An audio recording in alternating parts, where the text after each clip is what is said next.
25 मई का समय नज़दीक लगता जा रहा है, त्यों त्यों रोहतक लोकसभा क्षेत्र के अंदर राजनीतिक सरगर्मियां बढ़ती नजर आ रही हैं। प्रत्येक पार्टी अपने कार्यकर्ताओं के साथ जनता से जनसंवाद करने के लिए निकल पड़ी है, लेकिन अभी तक अधिकृत रूप से केवल भारतीय जनता पार्टी ने अपने प्रत्याशियों की घोषणा की है। बाकी अन्य पार्टी रोहतक लोकसभा क्षेत्र से अपना उम्मीदवार अभी तक तय नहीं कर पाई। चाहे इनेलो है, जेजेपी है, कांग्रेस है, लेकिन कांग्रेस के तकरीबन जो प्रत्याशी जिनको तय माना जा रहा है वो दीपेंद्र हुड्डा जी को माना जा रहा है। लेकिन बीच में कभी न कभार सोशल मीडिया के ऊपर चर्चे दूसरे प्रत्याशियों के भी चलते रहते हैं, लेकिन दीपेंद्र हुड्डा जी कांग्रेस पार्टी की तरफ से प्रत्याशी के रूप में तकरीबन साथी होता है। जहाँ तक जेजेपी और इनेलो का सवाल है, जेजेपी पार्टी की स्थिति मैं मानता हूँ कि ज़्यादा अब चर्चा करने का विषय नहीं उनका रहा है, क्योंकि जिस प्रकार के विरोध का सामना उनको अनेक जिलों के अंदर देखने को मिल रहा है, तो वह असमंजस की स्थिति में है कि किस सीट से प्रत्याशी को लड़ाएं, किस से नहीं लड़ाएं। सभी 10 की 10 सीटों के ऊपर हो सकता है कि वो प्रत्याशी भी खड़े ना कर पाए। जहाँ तक रोहतक लोकसभा क्षेत्र की बात है, अभी निकट समय में कांग्रेस पार्टी ने साथियों 3 रैली कांग्रेस पार्टी कर चुकी है, जिनमें एक पहली रैली उन्होंने की थी बादली हल्के के माछरोली गांव के अंदर। एक रैली की थी पिछली 17 तारीख को रोहतक लोकसभा क्षेत्र के महम 24 के अंदर, और एक रैली साथियों अभी रविवार के दिन हुई थी बेरी विधानसभा क्षेत्र के अंदर। और कल ही भारतीय जनता पार्टी ने भी एक रैली की थी महम विधानसभा क्षेत्र के अंदर।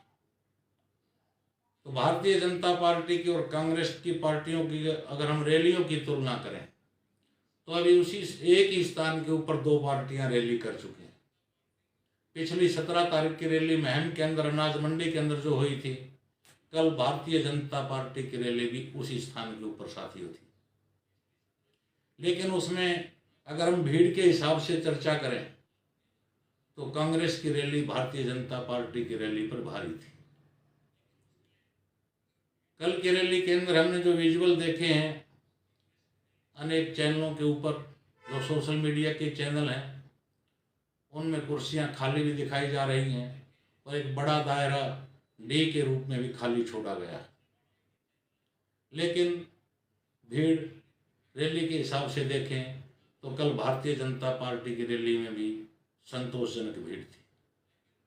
लेकिन अगर तुलना करें तो कांग्रेस पार्टी की रैली से कम भीड़ थी।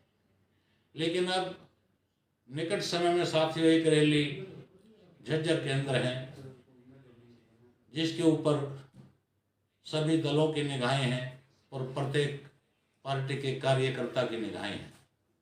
वो रैली है साथियों इसी 14 अप्रैल की रैली, जिसको कांग्रेस पार्टी करने जा रही है।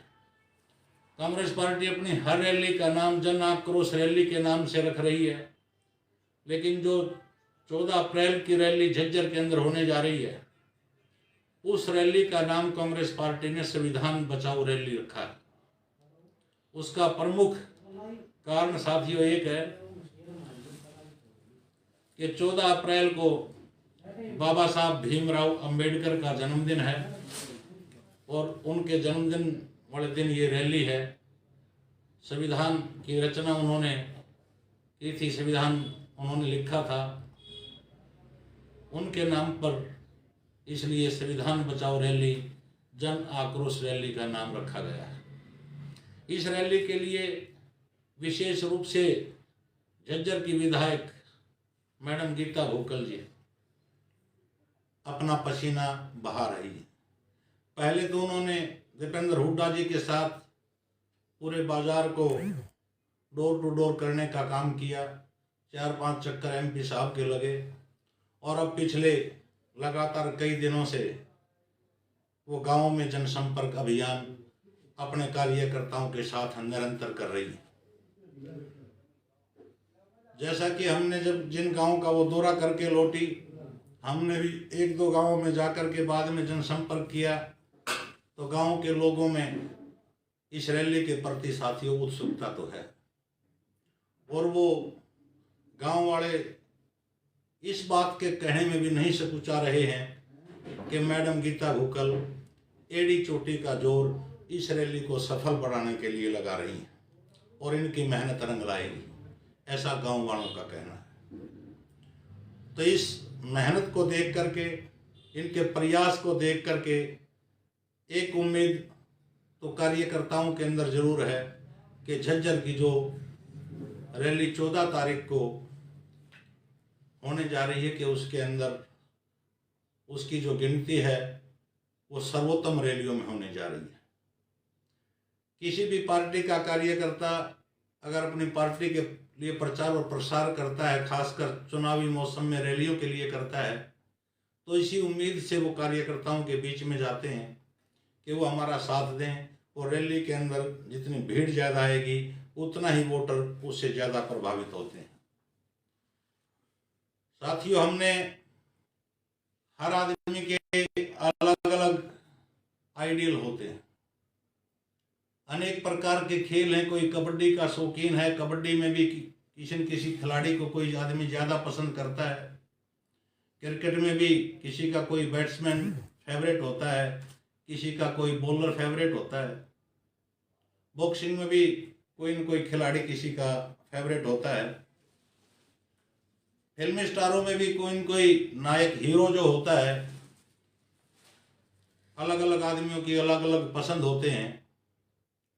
लेकिन राजनीतिक रूप से हमें एक जो चीज़ नज़र आ रही है कि राजनीति के जो रियल हीरो हैं, जो बच्चों में भी लोकप्रिय हैं और नौजवानों में भी लोकप्रिय हैं और बुजुर्गों में भी लोकप्रिय हैं, उस लोकप्रियता के पैमाने पर अगर हम किसी को हम देखते हैं तो साथियों दीपेंद्र हुड्डा का नाम लिया जाता है कि ऐसे एक राजनेता जो हर वर्ग के चहेते हैं, छात्र हो, नौजवान हो, बुजुर्ग हो, महिलाएं हों, उनको देखने के लिए और सुनने के लिए लालायित रहते हैं।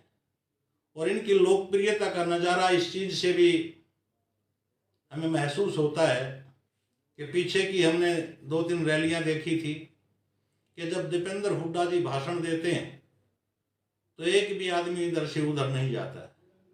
जो ही दीपेंद्र हुड्डा जी का भाषण खत्म होता है और दूसरे नेता मंच पर अपना संबोधन देने के लिए आते हैं तो कहीं न कहीं भीड़ छिटकना शुरू हो जाती है।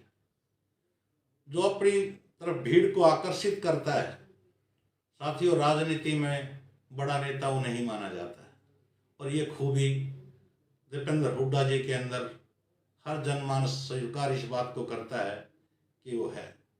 और दीपेंद्र हुड्डा जी के लिए और अरविंद शर्मा जी के लिए ये चुनाव कांटे का चुनाव है। दोनों पार्टियां इस चुनाव की जीत को लेकर के आश्वस्त हैं। अभी भारतीय जनता पार्टी एक अलग रणनीति के तहत अपना चुनाव प्रचार कर रही है और कांग्रेस पार्टी अलग रणनीति के तहत चुनाव प्रचार कर रही है। जहां तक मैंने जिक्र किया कि प्रत्याशियों के नाम की घोषणा का, उसमें भारतीय जनता पार्टी ने पहले बाजी मार ली और उसका इतना असर जरूर रहेगा कि भाजपा के जो प्रत्याशी डॉक्टर अरविंद शर्मा जी हैं, प्रचार में कम से कम वो कांग्रेस प्रत्याशी से आगे जरूर रहेंगे। क्योंकि एक हल्का महम हल्का तो ऐसा है जहाँ के तकरीबन गांव को उन्होंने कवर भी कर लिया है। अपनी हाजिरी उन गाँव के अंदर भाजपा के प्रत्याशी लगा चुके हैं। कांग्रेस पार्टी का गांव-गांव जाने का जो अभियान है वो शायद अभी तक टिकट की घोषणा ना होना ही उसका प्रमुख कारण है, क्योंकि जब टिकट की घोषणा हो जाएगी तो गांव के टूर प्रोग्राम वो भी करेंगे। लेकिन जहां तक रैलियों की बात है, रैलियों में कांग्रेस यहाँ बाजी मारती अब तक नजर आ रही है, क्योंकि जिसमें माछरौली की रैली हो चुकी, महम की रैली हो चुकी, अभी झज्जर की रैली है, और कार्यकर्ताओं की जो मीटिंग है वो भाजपा रोहतक के अंदर ले चुकी है, और महम के अंदर एक अच्छी रैली उन्होंने कल की है। तो इस राजनीति के खेल के अंदर जो सभी की नजरें हमने जैसे बताई कि रैलियों की भीड़ के ऊपर होती है। जो पार्टी ज्यादा भीड़ को लेकर के आएगी रैली के अंदर, और अपने घोषणा पत्र, जो चुनावी घोषणा पत्र पार्टियों का साथी होता है, उसकी बात को समझाने के अंदर वोटर्स को जो पार्टी ज्यादा कामयाब होगी वही पार्टी जीत की तरफ ज्यादा कदम साथियों बढ़ा पाती है। मुख्य मुकाबला जो रोहतक पार्लियामेंट का है वो निश्चित रूप से साथियों दो पार्टियों के और दो प्रत्याशियों के बीच में ही होने वाला है, जिसमें एक कांग्रेस पार्टी के प्रत्याशी दीपेंद्र हुड्डा जी होंगे और एक भारतीय जनता पार्टी के प्रत्याशी डॉक्टर अरविंद शर्मा जी होंगे। जेजेपी और इनेलो, इनका कोई ज्यादा मुकाबले का चुनाव हम मान करके चल रहे हैं कि जो भी प्रत्याशी आएगा वो एक सीमित वोटों तक उसका दायरा रहेगा। शायद दोनों पार्टियों के प्रत्याशी मिल करके भी 1 लाख का आंकड़ा नहीं छू पाएंगे, 50,000 का आंकड़ा भी नहीं छू पाएंगे, लेकिन आम वोटर भी जो है वो मुकाबले में वोट डालना पसंद करता है कि कौन जीत रहा है, उसको कौन हरा रहा है, तो मुकाबले में वोटें ज़्यादा पड़ती हैं। तो प्रमुख रूप से साथियों जो ऐसा हमने आज की चर्चा आपसे की, वो चर्चा रैलियों के बारे में थी कि रैलियों का दौर जारी है। 14 तारीख को कांग्रेस पार्टी की रैली जो होने जा रही है, देखते हैं कि इसके अंदर कितनी भीड़ गीता भुक्कल जी जुटा पाती हैं, कितने कामयाब इस रैली को कर पाती हैं। आगे आने वाले समय में भारतीय जनता पार्टी भी झज्जर के अंदर रैली करेगी। देखेंगे तुलनात्मक अध्ययन करके कि किसकी रैली के अंदर ज़्यादा भीड़ आई और क्या क्या वायदे जो नेता होंगे, स्थानीय होंगे या प्रत्याशी के रूप में जो आएंगे, क्या क्या वायदे जनता से करते हैं। लेकिन एक चीज साथियों पक्की है, जो प्रत्याशी जिस विधानसभा क्षेत्र से बढ़त लेकर के जाएगा, चाहे वो भाजपा का प्रत्याशी हो, चाहे वो कांग्रेस का प्रत्याशी हो, 6 महीने बाद विधानसभा का चुनाव भी साथ साथ है, तो उसी से तकरीबन ये तय हो जाएगा कि विधानसभा की सीट भी किस हल्के की सीट किस पार्टी के पक्ष में जाने वाली है। जब किसी और विषय के ऊपर साथियों हम चर्चा करेंगे तो जल्द ही हम कल दूसरा वीडियो लेकर के आएंगे। तब तक आपसे एक ही अनुरोध हम करते हैं कि वीडियो को लाइक करें, शेयर करें। धन्यवाद।